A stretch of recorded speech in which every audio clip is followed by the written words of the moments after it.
Ayan, good morning mga kasabong. Ayan, trabaho po tayo sa farm. Dito tayo sa isang side ng mga naunang fly pen ko.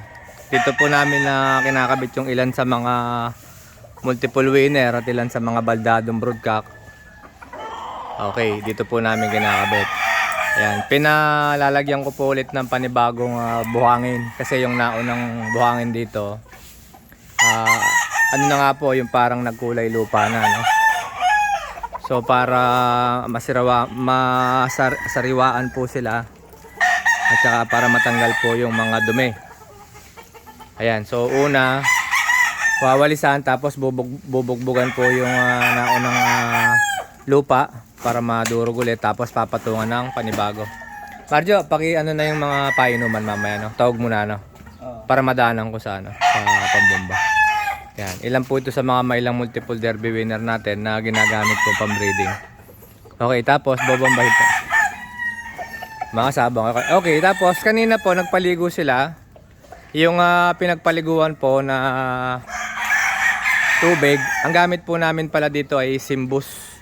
Yung hinahalo na mas effective po pamatay ng kuto at saka mas matagal po bago bumalik ang kuto. So ito, kanina pa ako actually nagbomba na po ako. Papakita ko lang para meron po tayo ma-update. Tapos bumili po tayo nito sa spray po ito. Ayan, di baterya lang. Sa Lazada o kaya sa Shopee meron. Ayan. Ito yung pinagpaliguan. So ini-spray po natin dito para siguradong patay na rin ang kuto. Kung may maiwan pang kuto, patay. Yung manok po, wala pong problema sa manok ko. Wala pong problema. Tapos ito po, ayan, mga gulong. Minsan yung kuto, naninikit po yung kuto rito sa mga gulong. So importante po mabomba yan. Ito, ganito lang po mga kasabong, parang ini-spray mo lang. Parang ini-spray mo lang sa yung sobra para po hindi masayang. Kasi yung iba, tinatapon lang. Ayan, hindi abot ang ating hose, no? Pero hanggang dun po yan, bobombayin ko po yan. Para kung may nabubuhay pang kuto, patay na po sigurado dyan.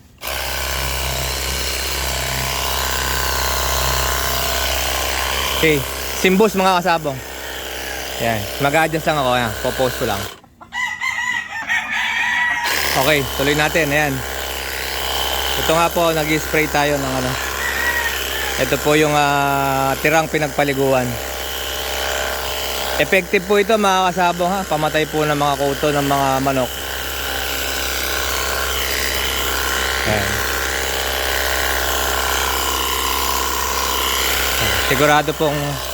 Sigurado pong patay na rito ang kuto.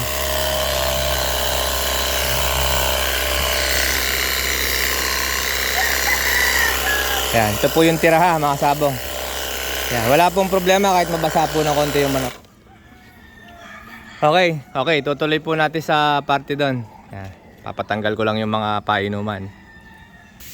Okay, ayan.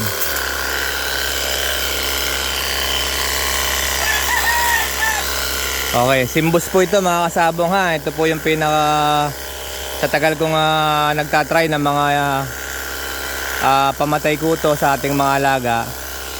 Ito po yung isa sa pinaka the best. So patay na po talaga dito. Hindi na masyadong matatagalan na ang balik nito. Wala pong problema kahit mabasa po ng konti yung ating manok. At yan naman ay pinapapaligo sa kanila.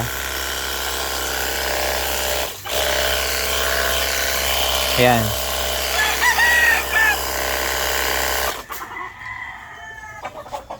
Okay, ayan. Okay. Oops. Wait lang. Nahila siguro yung hose niya. Okay. Ayan mga sabong.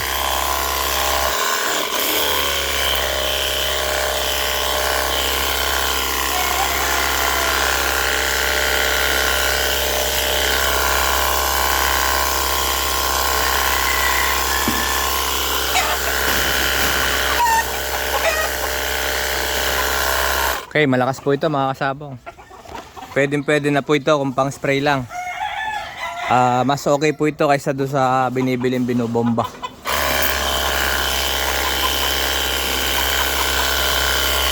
Okay, gaya sabi ko, okay lang po mabasa yung manok. Tatanggal lang po yung painuman. Para hindi po malagyan sa tubig nila inumin.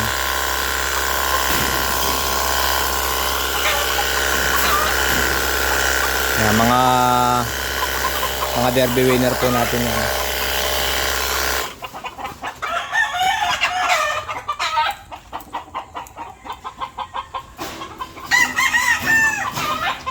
Okay, ayan.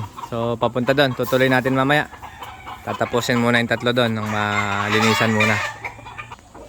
Okay mga kasabong, ikot-ikot muna tayo at lililinis pa yung ilang parte doon. Okay, eto pa yung ibang fly pen ko dito. Inayos. Ito, may maliit tayong kubo. Actually dito po may plano po natin magpatayo ng ano dito sa area na ito. Plano po natin magpatayo ng maliit na bahay dito sa area na ito. 6 na gulong po na yan matatanggal. Tsaka po yung isang atis na yun. So, patatayo po tayo ng bahay dito up and down. Sa area na yan. So, yan. Ito, may maliit tayong fountain. Okay, may isda po yan. Hindi lang nalilinis. Hindi lang nalilinis. Panda rin natin. Yan.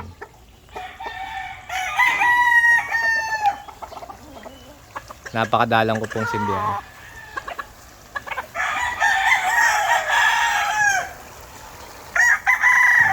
Tutulo na rin ang tubig. Ayan, no? Hindi pa natin nalilinisan. Pero may isda po tayo dito. Malalaking isda dito. Okay, dito lilinisan din po mamaya ito. Okay. Dito naman may ilang brood. Ito po mga broodcock po ito na nakalugon na. At saka may ilang pulit nandito. So para hindi po sila magsabong, pagitan po ay babae. Okay, dati yun po yung unang pinagawa kasi dati may pagitan po talagang space sa gitna. Dito yung isang pinagawa ko, tuloy-tuloy na. So ang pagitan na gitna, nilagyan na lang po natin ng babae para hindi rin magpangabot. Okay, tapos ito, pasamantala, hinaharang lang po itong sako na ito para po just in case tarik na tarik po yung araw kasi nandito po party yung araw eh. Minsan naabutan po sila ng init dyan. So hanggang sa mag-change lang po ng konti yung ano natin, ang weather natin. Tinatanggal din po namin yan. Mas maganda po tingnan pag wala yung mga sako na yan. Kaya lang pangharang din po sa init yan. Yan mga sabong, ito. Ano na po tayo? Local. Local na po yung mga nakatali ngayon dito. Ayan, marami po tayo. Of course, of color pa rin po yung pinaka maraming nakatali dito sa ngayon. Kaya mga Joe Black.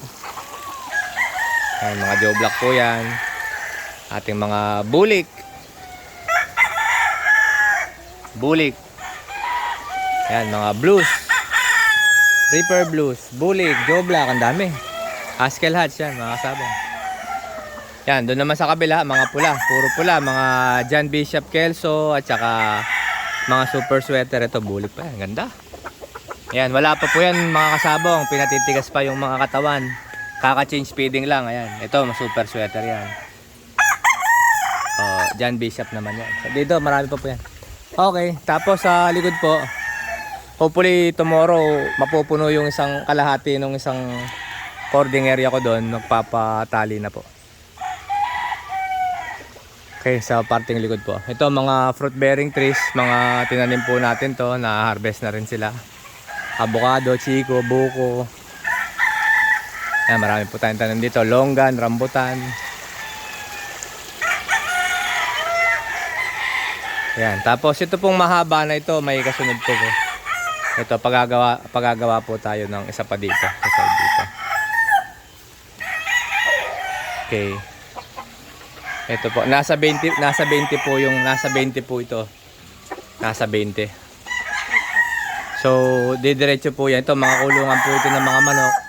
Keeping area. Pagka po may malakas na bagyo, yung pong ibang manok natin, yan. Solid po yung pagkakagawa ng kulungan na yan.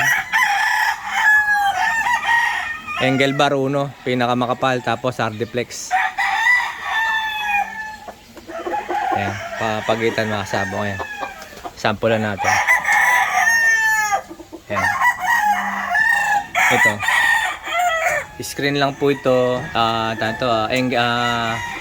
Steel matting po na 1 by 1 po ang butas sa ilalim. Ayan. Simpleng lock.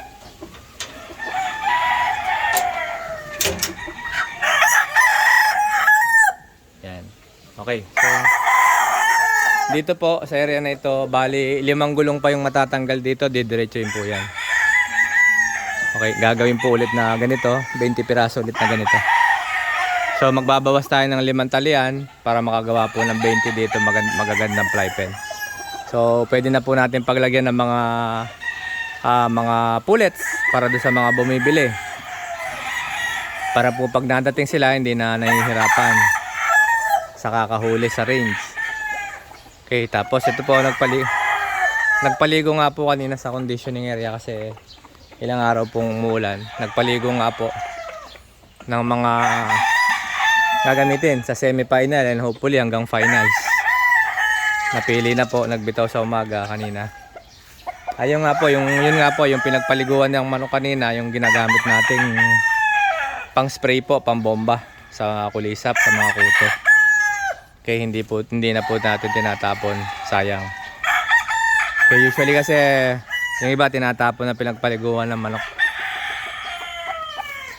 Yan, so ito na po yung mga nauna dyan, mga naunang local, which is yan, kitang kita na po, maskulado na, full grown na. Ito na po yung mga naunang local dito. Okay, yung iba piniprecon, meron na rin naka-condition sa local. Tapos yun naman pang early bird natin hanggang finals na po yan. Nakahanda na po yan. Okay, dito sa area na ito, mostly mga multiple derby winner na mga broodcocks, hindi baldado. Ayan, gaya po ito. Ito ang ating mga Joe Black na mga molted, mga broodcocks. Okay, John Bishop Kelso, Reaper Blues. Okay. Yan, mga Reaper Blues. Yan, mga sabang, marami po yan. Sigoy White, nandun.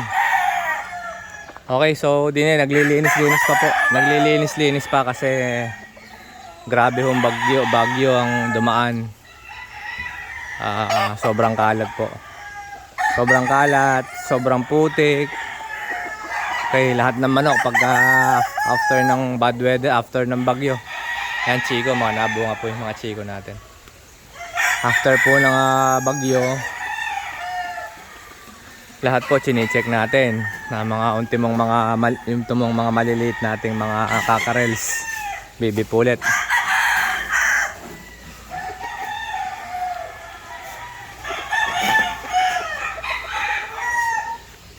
Ayan, si Marjo, nagtatambakan na siya ng ano.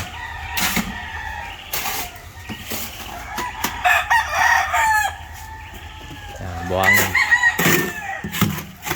Maubos ba ngayong araw ang buhangin doon? Marami pa? Marami pa rin? Sige.